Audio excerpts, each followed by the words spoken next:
primary responsibility የህዝቡን ደህንነት መጠበቁ ፕራይመሪ ሪስፖንሲቢሊቲ ይባላል።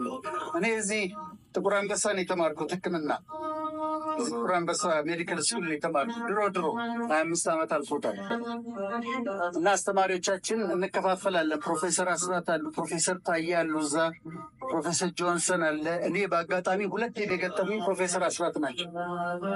እና ሲመጣሉ እሳቸው ሬዚደንት ሐኪሞች አሉ፣ እኛ ደግሞ ተማሪዎች አለን፣ እንከተላቸዋለን። ፕሮፌሰር በጣም በአክብሮት አንተን አንድ በሽተኛ ጋር ሲሄዱ ያጣጥራል፣ ይጮሃል ያለ ያቀስ። ከዛ ሬዚደንት ሐኪሙ ሳይንስ ሊያወራ ይፈልጋል። ይሄ እንግዲህ በሽታው እንዲህ ብሎ ሊያወራ ሲል ለምንድን ነው የሚጮኸው አሉት። ፔን አለው መሰለኝ አሉ።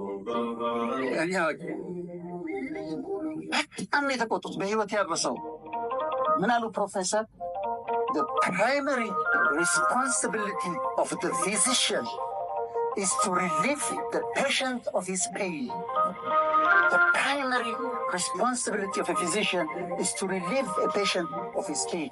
የመጀመሪያ ኃላፊነት ፔኑ እንዳይኖረው ማድረግ እንደሆነ አታውቅም ነው በረሰው።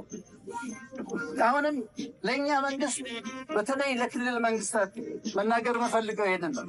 The primary responsibility of a government is to relieve a nation of its pain.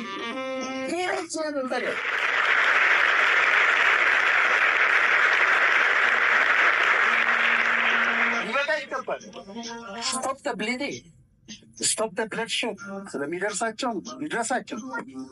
የሚፈሰውን ደም ማቆም አለባቸው።